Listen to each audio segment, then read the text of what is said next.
Susan, 58, had settled into a life of quiet predictability in her suburban American home, where routine was both a comfort and a cage. Each morning began with the same rhythm: the soft gurgle of the coffee maker, the faint scent of wood polish lingering on freshly wiped countertops, and the satisfying neatness of folded laundry stacked in precise piles. Her days were measured by these small, deliberate acts: cleaning, organizing, maintaining a home that hummed with order. Her husband, often away on 2-day business trips, left with a brief, habitual kiss at the door, a gesture as automatic as the click of the lock behind him. Alone, Susan moved through the silence, a mix of relief and unspoken guilt settling in her chest. She wasn't unhappy, but the monotony had dulled her edges, blurring the woman she once was into the role of dutiful wife. The house, with its familiar creaks and sunlit corners, felt like an extension of her, functional, present, but rarely noticed. Yet in this stillness, Susan found a strange solace, unaware that the arrival of her step-grandson would soon disrupt the carefully curated calm of her world. Susan's quiet morning was interrupted by the sharp chime of the doorbell, a sound that pierced the stillness of her suburban home in upstate New York. She wasn't expecting visitors, so when she opened the door to find David, her 25-year-old step-grandson, standing on the porch, a ripple of surprise coursed through her. David, adopted into the family years ago, was no longer the lanky teenager she remembered from his last visit, nearly a decade prior. Now, at 6 feet tall, he carried a broader frame, his shoulders filling out his plain cotton t-shirt. His movements were slower, deliberate, as if he weighed each step before taking it, his dark eyes scanning the world with a quiet intensity that suggested he was always listening before speaking. Susan hadn't seen him in years, and his unexpected arrival for a summer stay caught her off guard, stirring a mix of curiosity and unease beneath her practiced hospitality. As she welcomed him inside, Susan's instincts as a hostess took over. She smiled warmly, her voice steady as she offered him coffee, the rich aroma of her morning brew still lingering in the kitchen. "It's been a while, hasn't it?" she said, gesturing to the oak dining table where she set out 2 mugs. David nodded, his gaze lingering on her for a few seconds longer than felt casual, not disrespectful, but thoughtful, as if he were studying her in a way that made her hyper-aware of her own presence. It unsettled her, though she couldn't pinpoint why. She brushed it off, chalking it up to the awkwardness of reconnecting after so long. The moment passed, and they settled into small talk about his drive from the city, the weather, and his plans for the summer. Yet, as David stepped into the house, Susan couldn't help but notice how he seemed to absorb his surroundings. His fingers grazed the edge of the hallway table, a refinished antique she'd polished just yesterday, as if tracing memories tied to the wood. He paused by the framed photos on the living room wall, snapshots of family vacations, her husband's retirement party, a younger Susan laughing in a sun hat, his eyes lingering on each image with a quiet reverence. It wasn't the casual glance of a guest, it was the attentive study of someone piecing together a story. Susan watched him from the kitchen, her hands busy wiping down an already spotless countertop, her curiosity growing. Who was this young man now, and why did his presence feel like it carried more weight than a simple family visit? That first evening unfolded without overt tension, the surface calm as they shared a simple dinner of grilled chicken and salad. David spoke sparingly, his voice low and measured, but his observant nature was unmistakable. Susan found herself stealing glances at him, noting the way his broad hands moved with care when he passed her the salt, or how his eyes flicked toward her when he thought she wasn't looking. It wasn't flirtation, not yet, but a subtle awareness that hung in the air, unspoken and unacknowledged. As she cleared the plates, Susan felt the first stirrings of something unfamiliar, a quiet disruption to the routine she'd so carefully maintained, like the first crack in a frozen lake. In the quiet of her suburban home in upstate New York, Susan, 58, found her routine mornings of coffee and polished countertops subtly disrupted by the presence of her step-grandson, David. His observant nature began to weave an undercurrent of tension into their interactions, stirring something within her that she hadn't felt in years. As David settled into his summer stay, Susan noticed how he moved through the house with a quiet intensity, his dark eyes catching details others might overlook.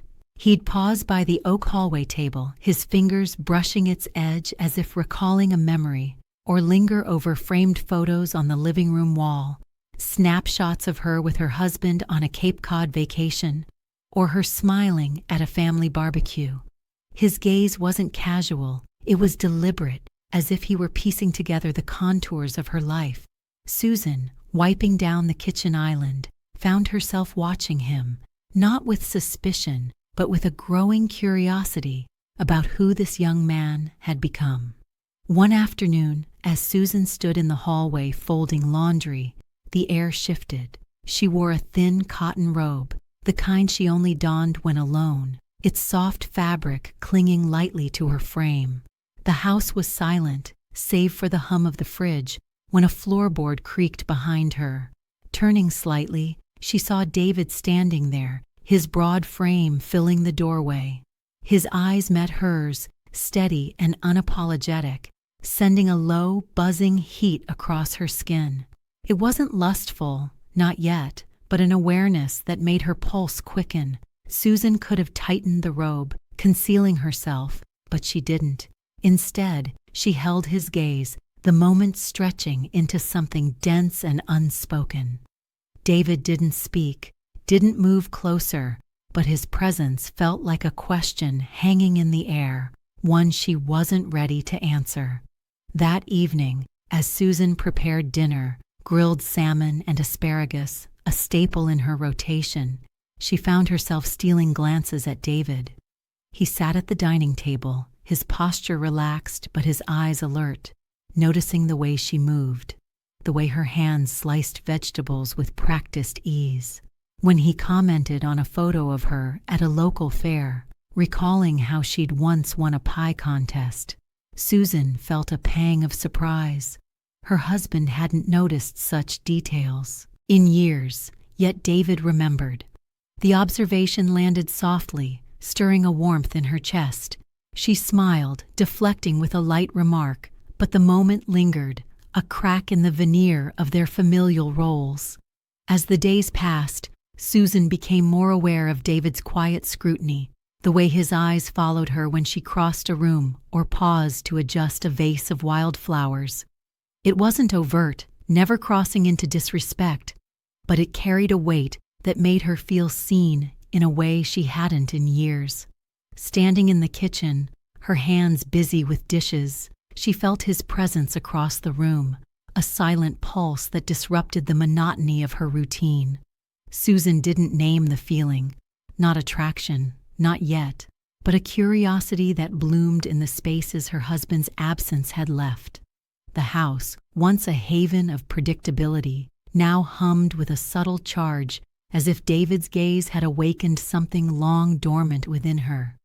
Susan, 58, stood in her upstate New York kitchen, the familiar scent of fresh coffee mingling with the faint citrus of her dish soap, when a late-night encounter with her step-grandson David stirred something dormant within her. As she padded down the hallway past midnight, unable to sleep, the hum of the fridge seemed louder, the empty bed too vast. Seeking tea, she found David already in the kitchen, barefoot, leaning against the counter with a mug of chamomile. His quiet smile and offer to share caught her off guard, and they sat across from each other, hands wrapped around identical ceramic mugs, the silence between them dense yet oddly comfortable. Then, unexpectedly, he asked, "When did you stop painting?" The question landed like a stone in still water. Susan blinked, her voice catching as she admitted she hadn't painted in years. "I know," David said softly. "You used to keep your brushes in that vase by the window." The specificity of his memory, recalling a detail her husband hadn't noticed when she packed her art supplies away, struck her deeply, igniting a warmth that spread through her chest. This moment marked a shift in Susan's self-awareness, a crack in the routine that had defined her life. For years, her husband's distracted affection had rendered her invisible, his gaze skimming over her like she was part of the furniture. David's quiet observation, though, made her feel seen, not as a wife or hostess, but as a woman with a past, with passions she'd buried. That night, as she lay awake, Susan thought not of David's eyes, but of her own skin, wondering if it still held the vibrancy she once felt. The next morning, she stood before her closet, bypassing her usual loose sweaters for a pair of linen pants and a lightweight blouse, slightly sheer in the dawn light. For the first time in years, she chose her underwear deliberately, a soft ivory set, not for anyone else, but for how it made her feel beneath her clothes. The act was private, intimate, a reclaiming of a self she'd let fade. As she moved through the house, Susan's actions took on a new deliberateness. The damp sweetness of morning air seeped through the kitchen window, and she lingered over her coffee, letting each sip ground her in the moment. She wasn't chasing David's attention, but rediscovering her own presence.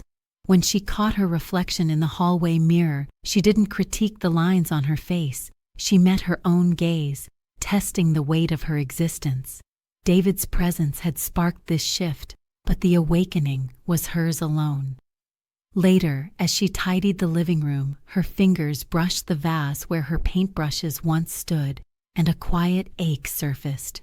Not for what was, but for what could be. Susan didn't paint that day, but the thought of it lingered, a seed planted in the fertile ground of her reawakening. The routine that once cocooned her now felt like a shell she was outgrowing, and with each small choice, her clothing, her movements, she began to reclaim the woman she'd forgotten, one deliberate step at a time.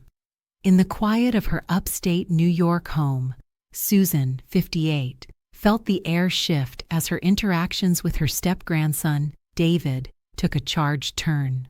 One afternoon, while sorting laundry in the utility room, the soft light filtering through an old curtain and the scent of detergent created a cocoon of calm. Susan knelt, her fingers sifting through a pile of summer towels, when she heard David's measured footsteps. He stopped just behind her, close enough for her to feel the warmth of his body inches away. Her breath caught, not from fear, but from the intensity of the stillness. Holding a cotton t-shirt, his, she froze as David crouched beside her, their arms brushing in a slow, deliberate contact. His skin was warm, slightly damp from the sun, and the moment crackled with unspoken possibility. "You always smell like oranges," he said, his voice barely a whisper. "Citrus soap," Susan replied, her voice lower, rougher than she expected. Their hands brushed again, reaching for a towel, and in that fleeting touch, something unspoken cracked open. Neither moved immediately, their eyes fixed on the laundry as if it could anchor them. Then, without warning, David leaned in and kissed her. It wasn't rushed or forceful, but curious, tasting, his lips softer than Susan anticipated. His hand hovered near her waist, not touching, as if waiting for permission he hadn't voiced. Susan didn't push him away. Her body responded before her mind could weigh the consequences, a low heat spreading through her. When he pulled back, his face held no apology, only a breathless intensity mirrored in her own chest. The moment lingered, vivid and untainted by guilt. Susan stood abruptly, her legs unsteady, and walked out, folding the towel she still held. Yet, as she moved to the garden, Pretending to prune rosemary, her mind replayed the kiss in slow motion, not out of shame, but because it had awakened a part of her she thought long dormant. That evening, Susan felt alive in a way she hadn't in years. The kiss wasn't just a transgression, it was a spark that illuminated the contours of her neglected self. As she sipped tea on the porch, the summer air cool against her skin, she didn't feel dirty or remorseful. Instead, she felt vivid, her senses sharpened, her body humming with a reclaimed awareness. The routine that had once defined her, clean countertops, folded laundry, her husband's distracted kisses, now seemed like a distant echo. David's presence, his quiet intensity, had stirred something deeper than attraction. It was a recognition of her own vitality. She didn't seek him out that night, but the memory of his lips, the weight of his gaze, lingered like a pulse. In the garden, her fingers brushed the herbs, and she let herself feel each texture, each scent, as if rediscovering the world through her own skin. The kiss had been a threshold, not a destination, and Susan, standing in the twilight, knew she couldn't unfeel what it had unlocked, a hunger not just for David, but for the woman she was beginning to remember she could be. Susan, 58, felt a flutter of anticipation when David, her 25-year-old step-grandson, invited her to a gallery exhibit in a nearby city, an offer that carried a weight neither acknowledged aloud. In her upstate New York home, where routine had long dulled her senses, his casual suggestion, 2 tickets, his friend unable to attend, felt like a doorway to something unspoken. Susan paused before agreeing, her voice measured, but inside, her answer was immediate, her skin buzzing at the thought of hours alone with him, away from the safety of their familial roles. She chose her outfit with care, a navy dress, structured yet soft, its hem brushing her knees, a reminder of her body beneath the fabric. The drive was long, the highway stretching flat through fields of late summer corn, but the silence between them was intimate, not strained. No radio played, and when their fingers grazed, reaching for a water bottle, neither flinched, the brief touch saying more than words. At the gallery, the air smelled of old wood and turpentine, the paintings raw and textured, each canvas a glimpse into unguarded emotion. Susan wandered between them, aware of David trailing a step behind, his presence a gentle pressure. He commented sparingly, his voice low, but mostly he watched her, his gaze not predatory but protective, wrapping around her like a soft shawl. Susan felt it, the weight of his attention, the way it made her stand straighter, move more deliberately. She paused before a painting of a woman's silhouette, its lines bold yet tender, and felt David's eyes on her, not the canvas. The moment wasn't about art. It was about being seen, truly seen, in a way her husband hadn't managed in years. Susan's chest tightened, not with guilt, but with a quiet thrill. She was a woman again, not just a wife. The day stretched into evening, and at the hotel, Susan lingered under the shower, the hot water amplifying the realness of her feelings. Wrapped in a towel, she stepped into the room where David stood by the window, his silhouette framed against the city lights. When he turned, their eyes locked, his gaze steady, devoid of shame or hesitation. Susan felt the curve of her waist under the towel, the heat of her skin still clinging from the shower. "Are you happy with him?" David asked, his voice cutting through the silence. Susan didn't answer, the truth too heavy to voice. Instead, she turned, stepped into the second room, and sat on the bed's edge, leaving the door open, a silent invitation she didn't fully understand herself. The moment hung, charged with possibility, but neither crossed the threshold. The gallery trip wasn't just an outing, it was a pivot point. David's gentle attention, his ability to hear what Susan didn't say, drew her more than his youth or presence. As they drove back the next day, the silence felt fuller, laced with understanding. Susan stared out at the blurring fields, her dress still carrying the faint scent of the gallery's air. She wasn't chasing an affair, but rediscovering a part of herself, vibrant, alive, that had been buried under years of routine. The trip had cracked open a window, and Susan, feeling the breeze, knew she couldn't close it again. Susan, 58, sat on the living room floor of her upstate New York home, her back against the couch, David's shoulder brushing hers in a moment of quiet intimacy that had grown from their shared kiss. The summer air was still, the only sound the faint chirping of crickets outside, when the crunch of tires on gravel shattered the stillness. Through the front window, partially veiled by curtains, Susan and David watched a familiar car, her husband's sedan, pull into the driveway. Her heart lurched, not with panic but with a sharp, clean dread, like a blade grazing skin.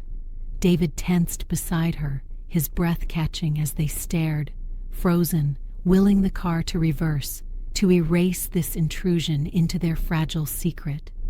The engine idled, a low hum that felt like a held breath, but it didn't cut off. For a moment, they sat, caught in a limbo where time seemed to pause, the weight of discovery looming.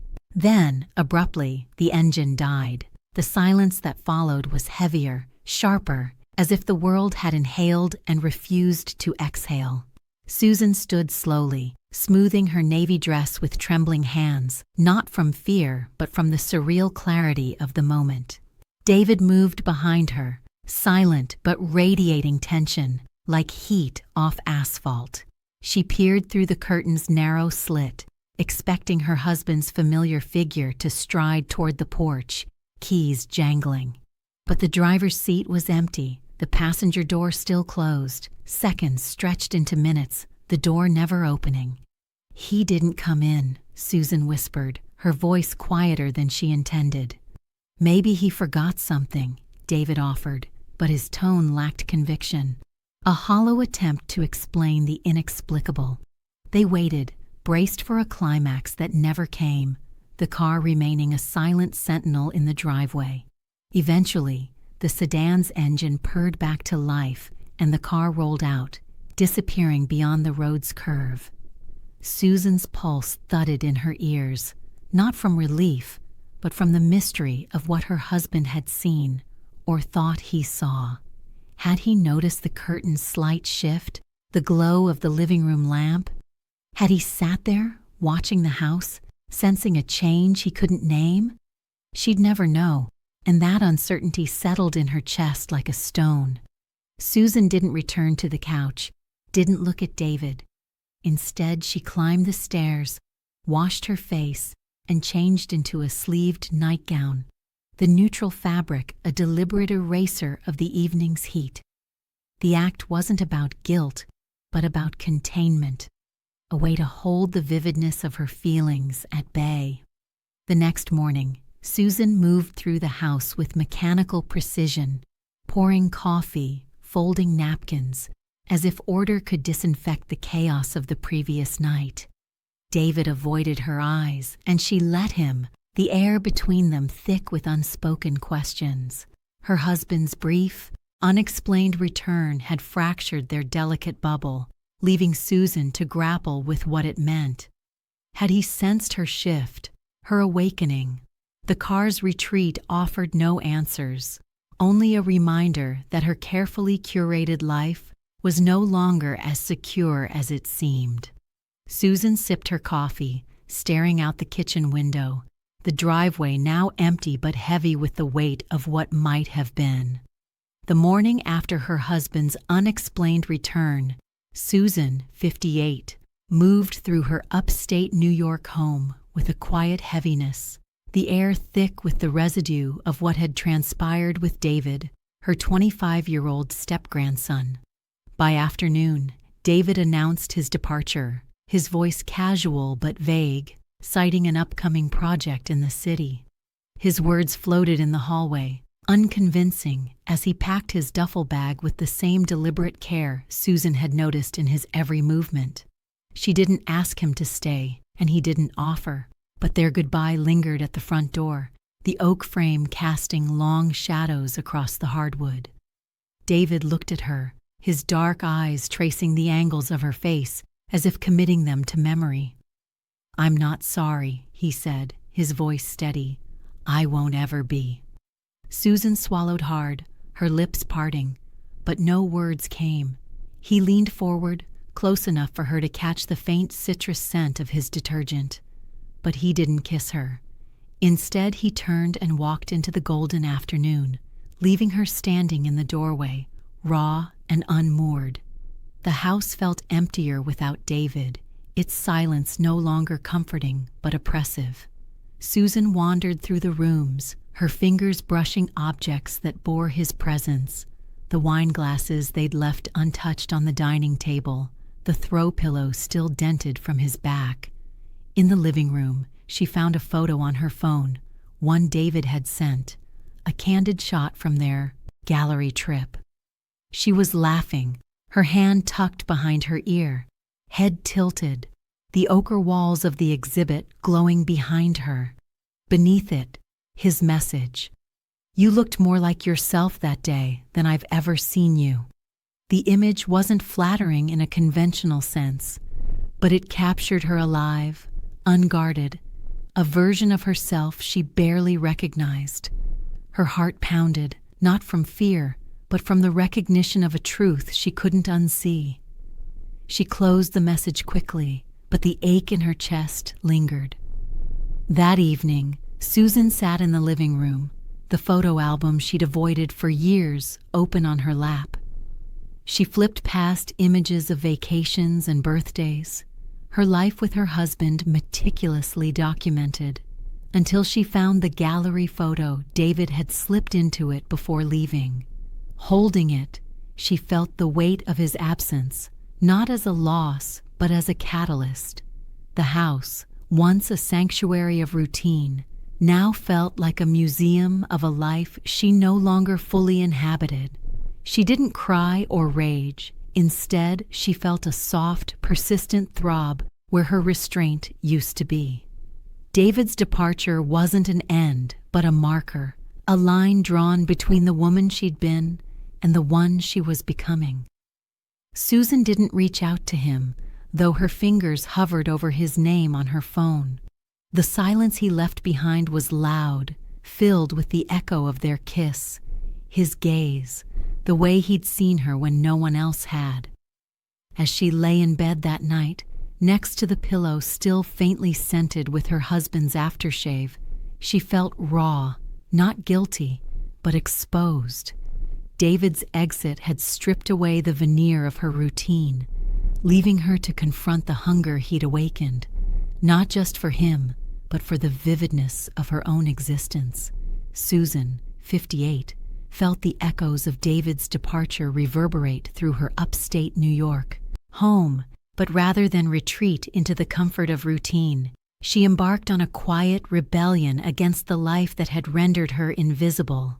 One morning, driven by an impulse she couldn't name, she packed a small overnight bag and took a train to the city, telling no one. The journey wasn't about chasing David, but confronting the part of herself she'd buried under years of folded laundry and Sunday dinners. Walking through unfamiliar streets, past brownstones and bustling cafes, Susan let the anonymity of the city wash over her like a second skin. She found David's apartment building by memory, not address, but didn't enter. Instead, she crossed the street to a small cafe, nursing a lukewarm chamomile tea while watching his building from a window seat. The act wasn't about contact, but proximity, a way to feel close to the version of herself she'd glimpsed in his presence.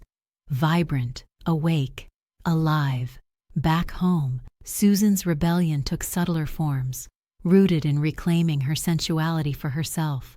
One evening, she opened a neglected dresser drawer and pulled out a lace-trimmed bra, pale plum, unworn for years. Slipping it on, she felt the fabric hug her skin, not perfectly, but enough to make her stand taller. It wasn't for David or her husband. It was for her, a reminder of the thrill of dressing for no one else. She spritzed on a sharp floral perfume, a scent from her early married days when she felt daring, its notes of jasmine and bergamot clinging to her collarbone. Standing in the hallway, she passed David's empty room without knocking, her steps deliberate, her body humming with a reclaimed agency. The act of choosing herself, even in these private moments, felt like a quiet defiance of the role she'd played for decades. Susan's rebellion wasn't loud or dramatic, no slammed doors or tearful confessions. It was a slow unraveling, a refusal to remain in the purgatory between want and fear. She moved through the house with new intention, her fingers lingering on the kitchen counter, her gaze catching her reflection in the hallway mirror. The woman looking back wasn't the wife who polished surfaces to perfection, but someone rediscovering her own edges. She didn't plan to leave her husband or pursue David. Those choices felt secondary to the deeper work of remembering who she was. The perfume, the bra, the train trip, they were acts of self-possession, small but seismic, shifting the ground beneath her feet. As dusk painted the sky in amber, Susan sat on the porch, the ache in her feet from the city's sidewalks a reminder of her journey. No one had noticed her absence, no missed calls, no questions, and the ease of her invisibility fascinated her. It wasn't sadness, but a strange liberation, like touching a bruise to map its shape. David had seen her, truly seen her, and that couldn't be undone. But Susan's rebellion wasn't about him. It was about refusing to dissolve into the background of her own life. Each choice, from the scent on her skin to the train ticket stub in her pocket, was a step toward a self she was only beginning to recognize, one that demanded to be felt, not just seen. Susan, 58, navigated her upstate New York home with a quiet intensity after David's departure. But the subtle changes in her demeanor did not go unnoticed by her husband Robert, whose growing awareness stirred tensions in their marriage. One evening, Robert returned unannounced from a trip, his keys clinking in the bowl by the door as he offered his usual distracted kiss on Susan's cheek. But then he paused, sniffing the air gently. "You're wearing that old perfume," he said, his voice tinged with curiosity. Susan nodded, casual, mentioning she'd found the bottle, a sharp floral blend from their early years. Robert looked at her, really looked, for the first time in weeks, his eyes flickering with something between intrigue and uncertainty, as if wondering if the scent was for someone else. Susan turned away before he could linger, but the moment hung, a crack in their familiar routine. Days later, at Robert's birthday gathering, the house buzzed with family and neighbors, Susan playing the perfect hostess, refilling wine glasses and laughing at familiar jokes. Then, unexpectedly, David appeared in the entryway, his crisp white shirt sleeves rolled up, his jaw tight as if he hadn't planned to come. Susan hadn't known he'd be there, and their eyes met across the crowded room, holding a beat too long. No smiles passed, but a silent understanding. An ache, a wound reopening, crackled between them. Later, in the hallway, their shoulders brushed as they passed. "I never stopped," David murmured. "Neither did I," Susan whispered, her voice barely audible. The exchange was fleeting, but it reignited the pulse of their connection, leaving Susan unsteady as she returned to the party's hum. Robert's demeanor shifted after the gathering, his silences growing heavier, his gazes lingering as if reading between lines he hadn't known existed. One evening, he placed a small black box on the kitchen table, his expression unreadable. Susan opened it, her breath shallow, to find delicate gold earrings with tiny emeralds chosen with care. "You used to wear green," Robert said softly. "It always suited you." The gesture was kind, an attempt at closeness, but to Susan, the earrings felt like an apology for something he couldn't name. His years of emotional absence. She wore them that night, not out of sentiment, but to feel the cold metal against her skin. A contrast to the heat of her reawakened self. Robert's quiet scrutiny continued, his questions veiled in casual remarks like asking about David's absence, to which Susan replied evenly, "He left for work." The tensions weren't confrontational, but palpable. A slow unraveling of the unspoken contract that had held their marriage together. Susan felt Robert's eyes on her, not with overt suspicion, but with a puzzled recognition, as if she were a puzzle he'd once solved but no longer understood. She didn't confess, didn't need to. The truth lived in her straightened posture, her deliberate movements. As she stood on the back porch one evening, a glass of Merlot in hand, the bruised purple sky mirroring her inner turmoil, a message from David arrived. Still. It set her nerves alight, but she didn't respond. The earrings gleamed in the dusk, a symbol of Robert's effort, but Susan's heart was elsewhere, tethered to a self she was only beginning to reclaim. The story of Susan, a 58-year-old woman rediscovering herself, conveys powerful messages about self-awareness and the courage to reclaim one's identity. It highlights how routine can dull personal vitality, yet unexpected connections, like Susan's with David, can awaken dormant desires and self-worth. Her journey underscores that transformation doesn't require dramatic upheaval, but can stem from quiet, deliberate choices, like wearing a favorite dress or revisiting a lost passion. The narrative also explores the complexity of relationships, showing how emotional distance in marriage can coexist with kindness, and how unspoken tensions can shift dynamics without confrontation. Ultimately, Susan's story is a reminder that it's never too late to reconnect with the self, to feel vivid and alive, regardless of age or circumstance. For an American audience aged 35 to 65 plus, this resonates as a call to reflect on their own lives and embrace small acts of self-discovery. If this story moved you, please give it a thumbs up, subscribe to our channel for more heartfelt stories, and leave a comment sharing your thoughts. We'd love to hear how Susan's journey inspired you.